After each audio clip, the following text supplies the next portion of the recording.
అనుభవించిన వారికే తెలుస్తుంది. దేవునికి స్తోత్రం. మంచిది. ఏదేమైనా దేవుడు మరి 2024 సంవత్సరాల క్రితం మళ్ళందరం కలుగజేసినటువంటి దేవదేవుడు మళ్ళందరం కూడా పాపము నుండి శాపము నుంచి విడిపించి పరలోక భాగ్యం ఇవ్వడానికి మన కోసం ఈ లోకానికి వచ్చాడు. ఆ సత్య సువార్తను మనమందరం నమ్మాము. ఇంకా నమ్మని వారికి ప్రకటించడానికి, బలహీనలను బలపరచడానికి, క్రీస్తు రాకడ కొరకు సిద్ధపరచడానికి, ఆయన జన్మవార్తను అనేకులకు చెప్పడానికి ఈ కూటాన్ని ఏర్పాటు చేయడం జరిగింది. ఈ కూడికకు మరి దైవజనులు పశ్చిమ గోదావరి జిల్లా నుండి దేవుని దాసులు ఆదాం రాజు గారు భయంకరమైన క్యాన్సర్తో బాధపడి చనిపోయి ఇక పాడ మీద వేసే సమయంలో దేవుడు ఆ బిడ్డను బ్రతికించి తన సేవలో వాడుకుంటున్నాడు. కనుక ఈ రాత్రి అంత గొప్ప దైవజనులు మన మధ్యలో ఉండడం మనకి ఎంతో సంతోషం. కనుక ఈ సమయాన్ని నేను వారికి అప్పగిస్తున్నాను. వారు దేవుడు వారిని ఎంతసేపు నడిపిస్తే అంతగా. హల్లెలూయా. ప్రభునందు ప్రియమైన దేవుని బిడ్డలారా, ప్రభువును మన ప్రియరక్షకుడైన యేసుక్రీస్తు వారి శ్రేష్ఠ శుభనామంలో ఈ శ్రీమి క్రిస్మస్ వార్త సభలకు నన్ను ప్రేమతో ఆహ్వానించిన ప్రియమైన దైవజనులు, అభిషక్తులు, ఈ ప్రాంతాలలో దేవుని యొక్క బలమైన పరిచర్యను కొనసాగిస్తున్న దేవుని సేవకులు, దైవజనులు మరి విన్సెంట్ అయ్య గారికి నా ప్రత్యేకమైన వందనాలు తెలియజేస్తూ ఉన్నాను. అదే రీతిగా మరి వేదికను అలంకరించిన దైవజనులకు వందనాలు. మరి ప్రాముఖ్యంగా మరి ఈ స్థలంలోనికి, ఈ జాడి అనే ప్రాంతంలోనికి నన్ను ప్రేమతో ఆహ్వానించిన ప్రియులు, మరి నేను ఏ గ్రామం నుంచి అయితే వచ్చానో అదే గ్రామం నుండి వారు చిన్నప్పుడు ప్రియులరా మరి బయటకు వచ్చారు. ఈ రోజున ఎంత అద్భుతమైన వెలుగు, ఎంత అద్భుతమైన ఆనందం, సంతోషం ఇదంతా కలగడానికి ప్రభు అయిన యేసుక్రీస్తు వారి జీవితంలో చేసిన మహా గొప్ప కార్యాన్ని బట్టి మరి దేవుణ్ణి స్తుతిస్తూ మరి ఆ యొక్క సువార్త వెలుగు ఈ ప్రాంతంలో కూడా కలగాలనే ఉద్దేశంతో నన్ను ఆహ్వానించిన ప్రియులు మరి పల్లవి గారికి నా ప్రత్యేకమైన వందనాలు, ప్రసాద్ గారికి నా ప్రత్యేకమైన వందనాలు, వారి కుమారులకి నా ప్రత్యేకమైన వందనాలు తెలియజేస్తున్నాను. అలాగే పల్లవి గారి తమ్ముడు గారు శ్రీని గారికి కూడా నా ప్రత్యేకమైన వందనాలు తెలియజేస్తూ ఉన్నాను. మీ అందరికీ కూడా ప్రభు అయిన యేసుక్రీస్తు నామములో వందనాలండి. ఈ గ్రామంలో ఉన్న పెద్దలకు, చిన్నలకు అందరికీ ప్రభు అయిన యేసుక్రీస్తు నామములో వందనాలు తెలియజేస్తున్నాను. అలాగే విన్సెంట్ పాస్టర్ గారికి ప్రత్యేకమైన వందనాలు, వారి కుమారులకు నా ప్రత్యేకమైన వందనాలు. అందరినీ యేసయ్య ఆశీర్వదించును గాక. గట్టిగా ఆమేన్ చెప్తామండి. హల్లెలూయా. పిల్లరా, మరి నేను అంత దూరం నుండి ఇంత దూరం రావడానికి గల కారణం ఏంటి? పిల్లరా, దాదాపుగా కొన్ని వందల మైళ్ళు ప్రయాణం చేసి ఈ పూట ఇక్కడ నిలబడి మాట్లాడడానికి గల కారణం ఏమిటి అనే విషయాన్ని సంపూర్ణంగా మీకు తెలియచేయడానికి ఇష్టపడతా ఉన్నాను. పిల్లలు, దానికంటే ముందు ఒక విషయం చెప్పిన తర్వాత నేను నా సాక్ష్యాన్ని ప్రారంభిస్తాను. నేను గత కాలంలో బోధన ప్రాంతంలో నేను మీటింగ్స్ కానీ వచ్చాను అక్కడ సాక్ష్యం చెప్పడానికి. అక్కడ సాక్ష్యం చెప్పడానికి వచ్చినప్పుడు ఆ పాంప్లెట్లో నా ఫోటో కింద ఏలంపూడి అనే పేరు వేయబడింది. ఆ పేరును మరి మన సిస్టర్ గారు పల్లవి గారు చూశారు. చూసినప్పుడు ఇది మా గ్రామం, మా ఊరు కదా ఇది అని చెప్పి వారు ఎక్కడో ఉన్నారు. మొత్తం మీద ఉటావుటిని ప్రయాణం చేసి నా దగ్గరికి వచ్చి నన్ను కలిసినప్పుడు వారి ఆనందం అంతా ఇంత లేదు. గట్టిగా దేవునికి స్తోత్రం చెప్పండి. ఎందుకంటే నేను ఏ ఊర్లో పుట్టి పెరిగానో, ఏ ప్రాంతంలో నేను పెరిగానో ఆ ప్రాంతంలో మరి ఒక దైవజనుడు ఇంత దూరం రావడం అనేది ఎంత ఆశ్చర్యమని వారు వచ్చి చాలా ఆశ్చర్యపడుతూ ప్రభువుని స్తుతించారు. ఆ రోజు మొదలుకొని ఈ రోజు వరకు చక్కటి అద్భుతమైన రీతుల్లో వారు మాట్లాడుతూ ఈ ఆత్మీయ బంధం ఇప్పటి వరకు కొనసాగడానికి కృప చూపించారు. దేవునికి స్తోత్రం. ఒక భయంకరమైన చీకటి, ఒక భయంకరమైన క్రీస్తుని ఎరగని ఒక జనంగా వారు జీవించారు, బ్రతికారు. అయితే ఎప్పుడైతే క్రీస్తుని ఎరిగిన తర్వాత ఆ మహాదేవుని వెలుగు తన జీవితంలో స్వతంత్రించుకున్న తర్వాత మరి ఏలంపూడి అనే గ్రామానికి వారు చాలా మరి భారంతో ఎప్పుడు ప్రార్థన చేస్తా ఆ గ్రామం దర్శించబడాలనే ఆలోచనతో ఉండేవారు. నేను అక్కడ పెద్ద మీటింగ్స్ ఏర్పాటు చేశాను. ఆ మీటింగ్స్కి వారు ఆహ్వానించినప్పుడు వారు వచ్చి వారు అద్భుతమైన సాక్ష్యాన్ని అక్కడ చెప్పారు. దేవునికి మహిమ కలుగును గాక. ఈ మధ్య కాలంలో ఒక నెల క్రితం అనుకుంటా వారు వచ్చి మందిరంలో సాక్ష్యం చెప్పారు. గొప్ప విషయం ఏంటంటే ఎక్కడో ఉన్న ఈ గ్రామాన్ని వదిలేసి కొన్ని సంవత్సరాలైనా ఎక్కడో ఉన్న వారికే ఇంత భారం ఉన్నప్పుడు గ్రామంలో ఉన్న మాకెందుకు భారం ఉండదని చెప్పి కొంతమంది వారి భారాన్ని మేము కూడా భారం కలిగి మా గ్రామ రక్షణ కోసం నిలబడతామని చెప్పి అద్భుతంగా నిలబడ్డారు. వాళ్ళు గట్టిగా చప్పలోడు స్తోత్రం చెప్తారు. హల్లెలూయా. కాబట్టి ఈ ప్రాంతానికి ఈ ప్రాంత ప్రజలకు దేవుని సముఖంలో కొన్ని ఆత్మలను దేవునికి అప్పగించాలని గొప్ప సంకల్పంతో మరి వారు చక్కగా ఈ రీతిగా ఈ సెమీ క్రిస్మస్ ఏర్పాటు చేశారు.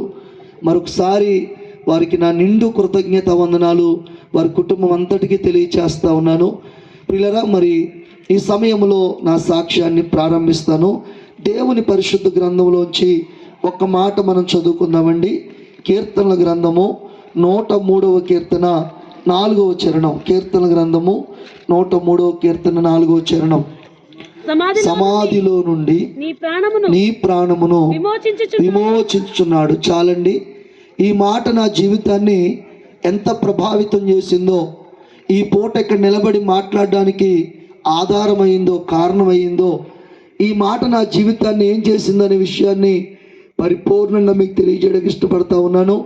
ఇందాక దైవజనులు జ్ఞాపకం చేశారండి. నేను భయంకరమైన క్యాన్సర్ వ్యాధితో చనిపోయిన వ్యక్తిని.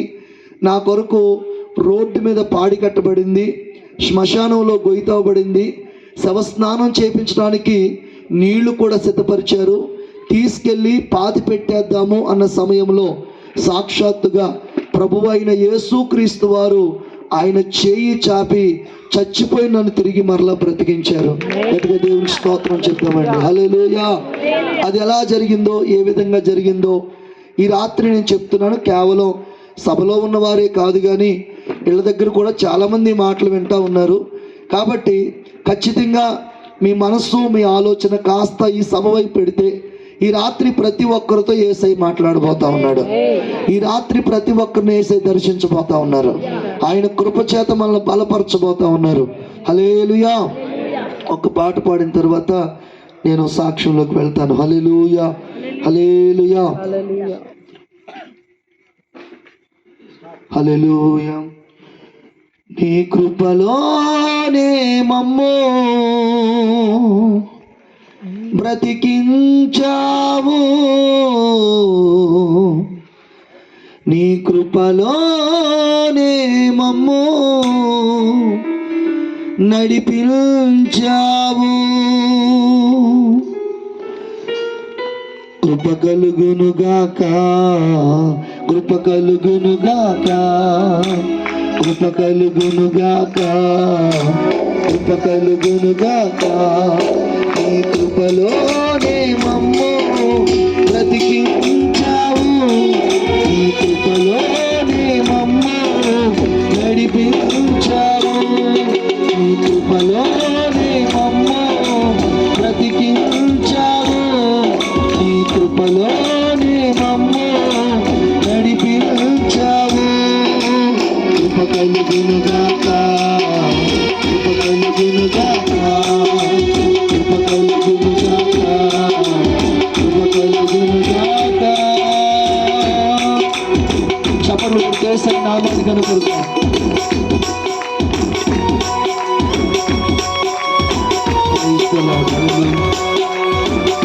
చప్పట్లు కేసరి నామాన్ని.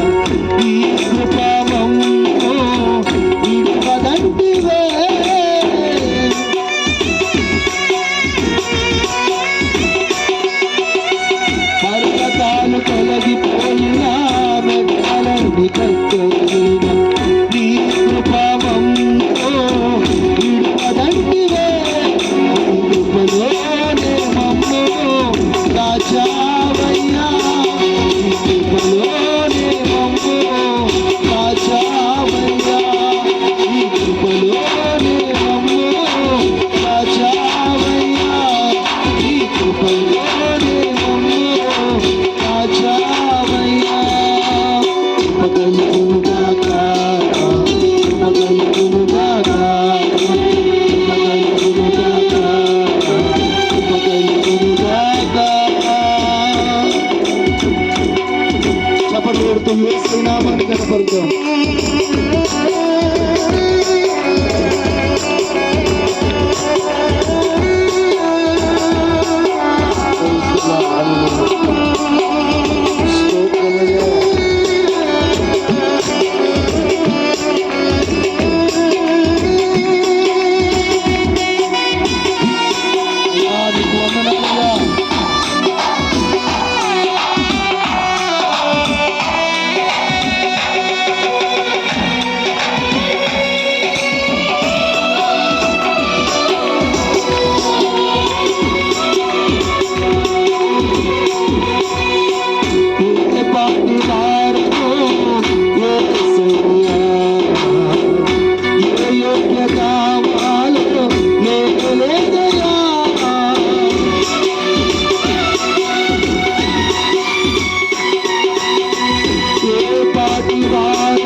ప్రార్థన చేసుకుందామండి.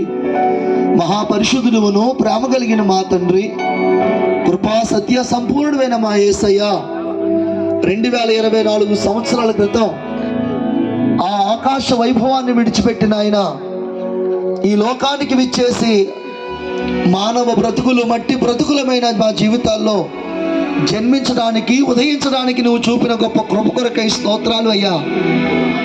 ఈ యొక్క సమయమందు ప్రభువా, ఈ ప్రాంతాన్ని ప్రేమించి మీరు జరిగిస్తున్న ఈ అద్భుతమైన శ్రమీ క్రిస్మస్ ఆరాధన సువార్త సభను బట్టి నీకు స్తోత్రాలు నాయనా.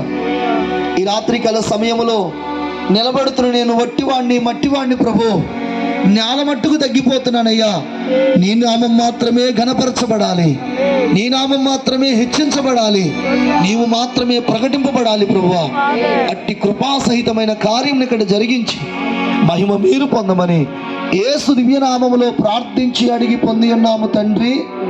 ఆమేన్, ఆమేన్, ఆమేన్.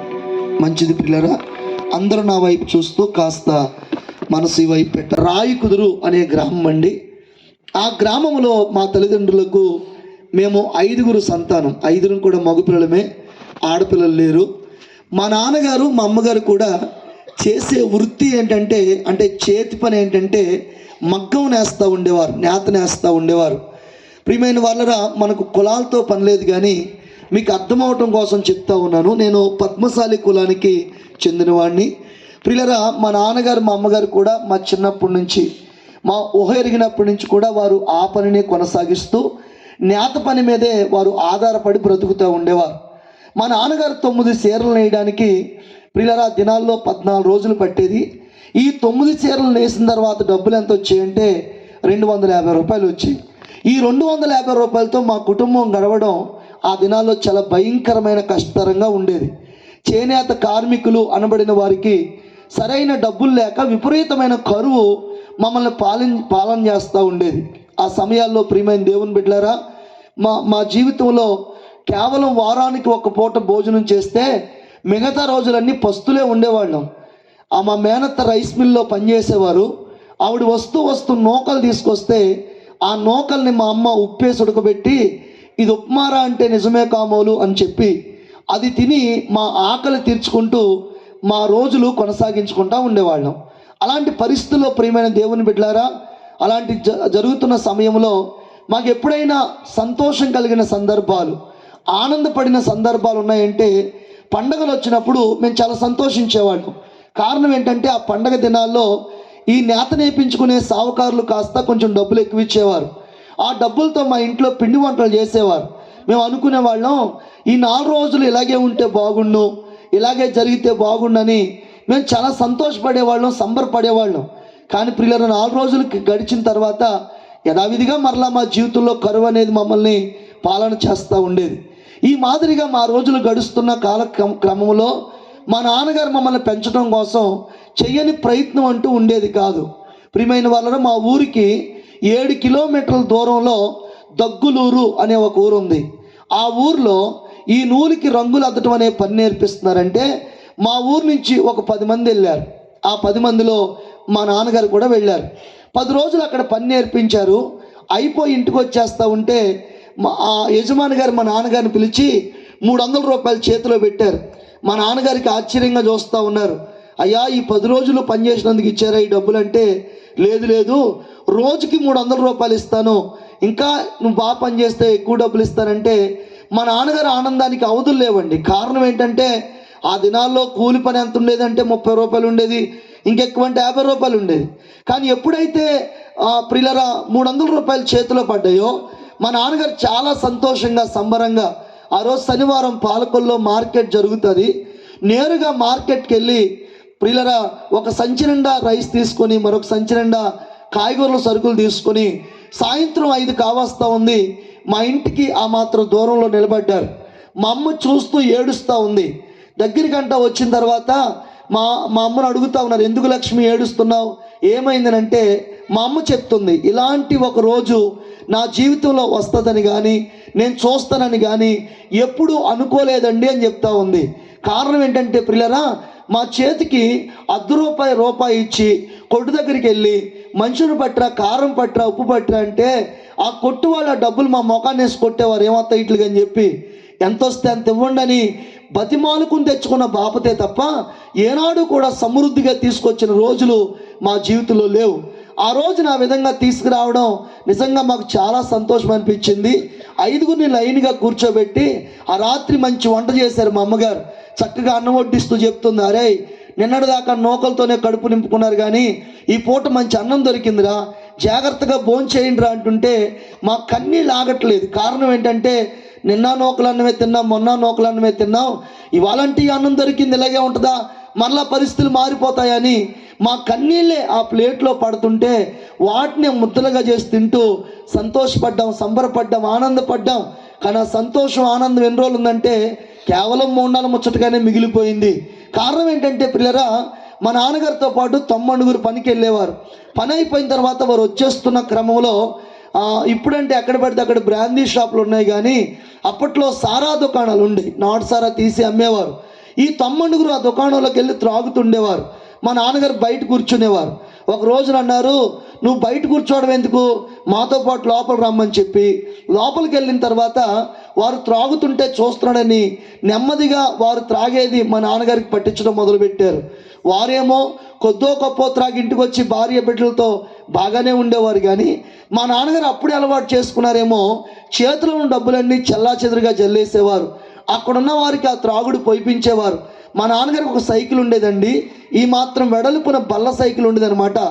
ఆ సైకిల్ త్రొక్కుంటూ మా ఊరు రావాలంటే లంకలకోట రైల్వే ట్రాక్ దాటిన తర్వాత రోడ్డు పక్కన పడిపోయేవారు. రాయకుదురు నుంచి పాలకొల్లు, పాలకొల్లు నుంచి రాయకుదురు వెళ్ళి వచ్చి వారు ఎవరుంటే అది మాకు తెలిసిన వారు ఉంటే వారు చెప్పేవారు, పలానా చోట మీ తమ్ముడు పడిపోయాడని మా మేనత్తకు చెప్పేవారు. మా మేనత్త మాకు చెప్తే 5 కిలోమీటర్లు నడుచుకుంటా వెళ్ళి పడిపోయిన ఆ బల్ల సైకిల్ తీసుకుని వాళ్ళు వీళ్ళ సాయం పట్టుకొని ముందు మాత్రమే ఆ బలమే పడుకోబెట్టి తల చేత్తో పట్టుకొని ఒక దిక్కు మొక్కు లేని అనాథ శవానాలు తీసుకొస్తారో అలా ఇంటికి తీసుకొచ్చేవాళ్ళం.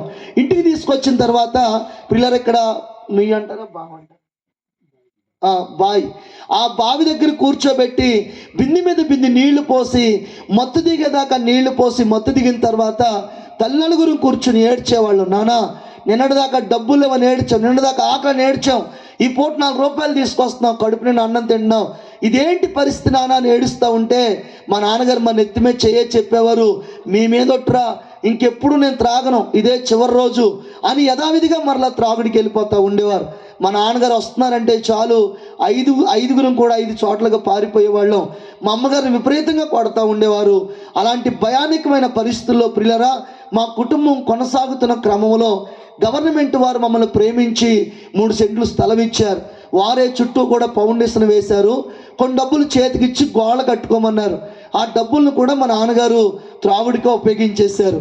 ఇక చేసేది ఏమీ లేక మా నాయనమ్మ గారు మా అమ్మగారు కలిసి తాటాకులతో ఇల్లు కట్టారు. ఆ ఇల్లు ఎలా ఉండేదంటే ఎండ కాస్తే లోపలంతా ఎండే ఉండేది, వర్షం కురిస్తే లోపలంతా వర్షమే ఉండేది.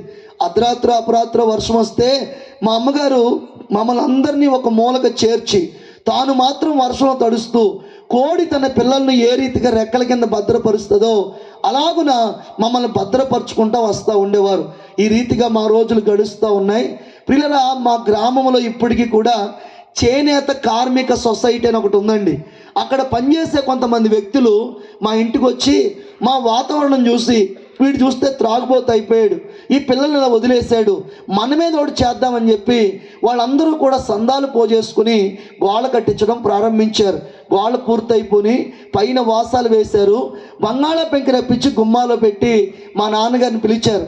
మా నాన్నగారి పేరు సత్యనారాయణ. సత్యనారాయణ, నీకేమాత్రం కొంచెమైనా సిగ్గనేది ఉంటే కనుక ఈ బంగాళా పెంకిని వేయించి గృహప్రవేశం చేయరా, ఎందుకు నీ ఇష్టం త్రాగి ఇలా భయంకరంగా జీవిస్తావంటే మా నాన్నగారికి చాలా బాధ కలిగిందండి. మాది ఒక కాలనీ అనమాట. ప్రతి ఇంటికి వెళ్ళి అప్పు అడుగుతూ ఉన్నారు. ఎందుకంటే ఆ కప్పు నేయడానికి 1000 రూపాయలు అడిగారు. ఎవరిని అడిగినా కూడా రూపాయి అప్పు ఇవ్వడానికి ఇష్టపడతలేదు. మొత్తం మా కాలనీ అంతా తిరిగాడు కానీ ఎక్కడా కూడా డబ్బులు పుట్టలేదు. మా ఊర్లో పిల్లల సుబ్బారాయుడు గారిని ఒక 10 ఎకరాల పొలం కలిగిన ఒక ఆయన ఉన్నారు. ఆయన దగ్గరికి వెళ్ళి, అయ్యా ఒక్క 1000 రూపాయలు ఉంటే ఇస్తారా, మీ బాకీ వెంటనే తీర్చేస్తానంటే ఆయన అన్నారు, ఏం తీసుకొచ్చావు, బంగారం తీసుకొచ్చావా, కాగితం తీసుకొచ్చావా, తీసుకొస్తే ఇవి ఇప్పుడే ఇస్తానంటా ఉన్నారు. అవుంటే ఎక్కడ దాకా ఎందుకు వస్తానండి, మీరు ఇస్తే ఊరకనిచ్చినట్టు ఒక్క 1000 రూపాయలు ఇచ్చి ఇప్పించండి అని బతిమాలుతూ ఉంటే ఆయన అన్నారు, ఏదైనా ఒక వస్తువు తాకట్టు పెట్టుకోకుండా డబ్బులు ఇవ్వడం జరగదురా అబ్బాయి, వెళ్ళిపోమని చెప్పి తలుపేసుకుని లోపలికి వెళ్ళిపోయారు. సాయంత్రం 4 గంటల వరకు మా నాన్నగారు అక్కడ అరుగు మీద కూర్చున్నారు. సాయంత్రం 4 గంటలకి పొలం వెళ్దామని చెప్పి ఆయన ఆ పాల తెప్పలా తీసుకుని అడుగు బయటెట్టగానే మా నాన్నగారు ఆయన కాళ్ళు పట్టుకుని అడుగుతూ ఉన్నారు, అయ్యా అలా కాదండి, ఒక 1000 రూపాయలు ఇప్పించండి, మీ బాకీ వెంటనే తీర్చేస్తానంటే ఆయన అన్నారు, ఏదైనా ఒక వస్తువు తాకట్టు పెట్టుకోకుండా డబ్బులు ఇవ్వడం జరగదురా అబ్బాయి అని చెప్పి మా నాన్నగారితో అడుగుతూ ఉన్నారు. నీకెంతమంది కొడుకులు అని అడిగారు. మా నాన్నగారు చెప్పారు, 5 కొడుకులండి. సరే ఒక పని చేయి, నీ ఇంట్లో పెద్ద కొడుకుగా ఎవరైతే ఉన్నారో ఆ వ్యక్తిని తీసుకొచ్చి నా దగ్గర తాకట్టు పెట్టు, అప్పుడు నీకు డబ్బులు ఇస్తానంటా ఉన్నారు. వాస్తవంగా అప్పటి వరకు మా నాన్నగారికి వస్తువుల్ని